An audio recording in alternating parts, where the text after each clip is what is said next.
From high above, you can see the cars getting ready to come out of turn number 4 in the 10th race of the 2010 NASCAR Nationwide Series from Darlington Raceway, the track that is too tough to tame. The lady in black is about to attack, and we're green.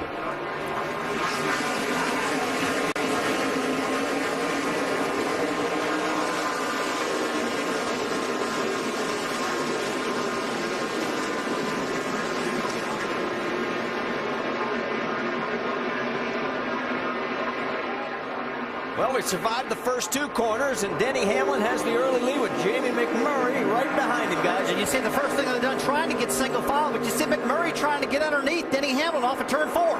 Who's going to lead lap number 1? It'll be our pole sitter, Denny Hamlin. Kyle Busch there in 3rd. Justin Allgaier now in 4th. Boy, right now you see him trying to have a little bit of patience because you really need to get single file coming off got a these car in the corners. wall off turn 2, guys. Got one. I think Brendan has tagged the wall with the right side already, and now we hit hard, man. Yeah, you did, Brendan. Yeah, he was out of shape over there coming off 2, and that, you know, Russ, that turn just narrows up so much when you hit the straightaway. Oh, we talked pretty about hard, guys, on the right side. Well, he had a good qualifying effort, came out 11th, but now it is the 6th time in the last 7 races here that we've had a caution within the first 10 laps. You can see right here, he's completely out of the groove there in that gray part of the racetrack. Just no grip whatsoever. Yeah, there's a great part of the racetrack up there. It looks like you said, Andy, it looks like he was way up there already. Well, he pounded it. He likes to run the top of this racetrack, but I think that was just too high. So there you see the damage on the right side of Brendan gone. So we are under our first caution here with just 2 laps in the books at Darlington. Means we still have 41 cars out on the track.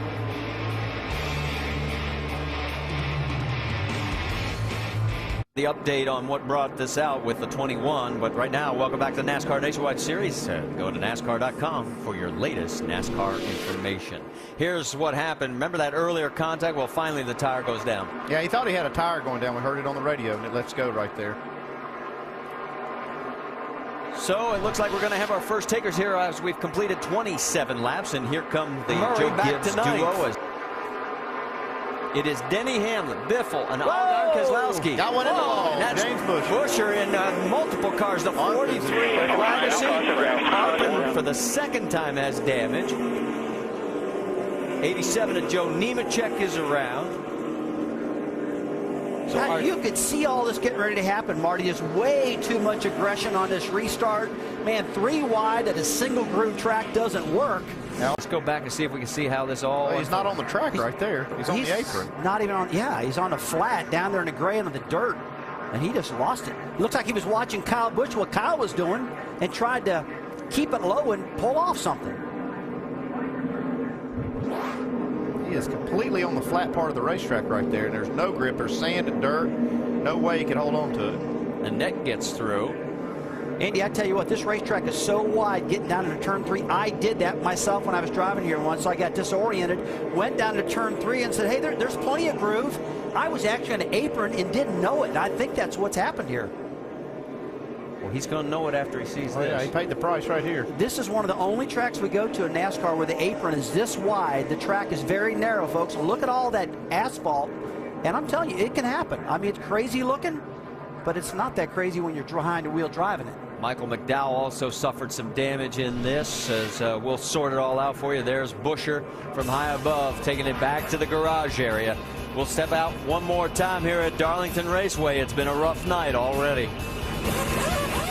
Back when they stopped under caution on lap 28, Biffle's crew chief Ricky Byers decided to make a gamble in a troubled car on the racetrack, the 6th car in the wall. Oh, yes, and Ricky Stenhouse, so I talked to him before the day started, and he said, all I need to do is come home in one piece, and it doesn't look like that's going to happen. Ah, man, he has pounded that right side. Has he got a tire down? I don't believe he's got a tire down. Yeah, right. I might have it, yeah. It's smoking pretty good here. If it's not, it's going to be. So he drives right down the corner. Everything looks pretty good. And look at that right front may have gone down right there. Yeah, because that car just took off right. I got to believe that the right front went down on him, and he just could not steer the car. Because the cars just don't take off like that. Not that quick. Even here at Darlington, but it did then. Well, speaking of tires, I'm sure we're going to see a lot of people on pit road here on this. Joe Johnson and the Hawks magic up 2 games to none there.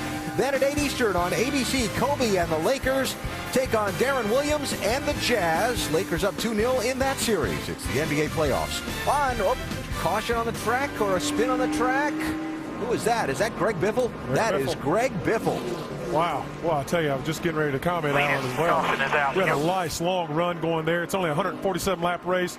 We were clicking them off pretty handily there, and looks like Biffle got sideways and backed her into the fence. If we can figure out what happened to Greg Biffle here.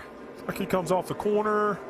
Just swapped around on him. Just turned around. Yeah, just got out there a little bit. You know, all that grip's out near the wall, and looks like he just lost it on the right rear. And nothing you can do. He's one of the best in the world at what he does. And he slipped up. See, Carl, yeah, he gets a little solid, gets a little wiggle, and couldn't quite save it. Got up top of those marbles, and that was all she wrote. Biffle running 7th at the time. So caution's out for the 5th time in the first, well, just beyond the first half of this race now. He's struggling right now to hang on to the 5th spot is Trevor Bayne, who is closing quickly. Remember, this is Bayne's first time here to Darlington. He's already tagged the wall. Whoa, no, and Mike Bliss, as he has now hit the wall for the 2nd time. He did it earlier today in practice, and now we have our 6th caution. And oh, this one looks hurt. We hit it hard or what? Oh, yeah. That's it for. And that wall will wear the right side of these cars out. Look at that. Destroyed the right side of that car. Suspension, everything. Now you got to wonder, though, because of this caution flag, are they all going to stay out right now, Andy? What do you think's going to happen? Well, right now I think they'll stay out because they just pitted. And he had fought his way up to the 16th position. As we go back and take another look at it and see exactly what happened as Darlington strikes again. Oh, he had a tire go down. Well, Saw the sparks flying before he got to the corner. Yeah, I started to say, when you see sparks in the straightaway going at the corner, hang on. Hang on. You've had a mechanical failure at that point. Riding with Jason Keller right here. Wow, you see all the sparks. That went in the wall. Up top, in the wall, stay down. And the tough part is that's the fastest part of the corner. Getting down in that turn 3. You got a big run off of turn 2. You're sailing down that back straightaway. And when that right front tire blows at about 180 miles an hour, buddy, you better hold on. You can even close your eyes if you want. All right, right now we've got 20. Wow. We have another caution Here we go. in these final 29. We'll see. We're under our 7th caution here at the Royal Purple 200 presented by O'Reilly Auto Parts, and the reason is for Justin Allgaier. He restarted 24th after getting the lucky dog, but here's what happened. Yeah, he driven his way up to about 17th place. He lost a right rear, maybe right here or something. One of the rear tires went down. Didn't hit anything. Kept it off the wall, but there is the right front. So, remember when they said they weren't going to pit again? Comes Kyle taking a peek underneath, but he's nowhere near close enough. For Denny Hamlin, his last win was Kansas. Oh, no. Kenseth into the wall even harder this time. Yeah, that'll end his night right there. And our 9th caution of the event. The record, if you're wondering, is 10, 3 times, including last year. It's right here, Stanton Barrett racing Paul Menard. Scott comes around. Scott just goes around. His car's nowhere to go, and Matt just gets forced down to that inside wall. That was Tony Raines that took evasive action, and it forced Kenseth right into the wall. Another view. Yeah, you can see right now he's just a victim. You see the 11 car spins, gets in the wall. Everybody starts taking evasive action, gets down low, and Kenseth just can't hold on to it. And it's just been a bad night. And it's Darlington, man. It just happens. Yeah.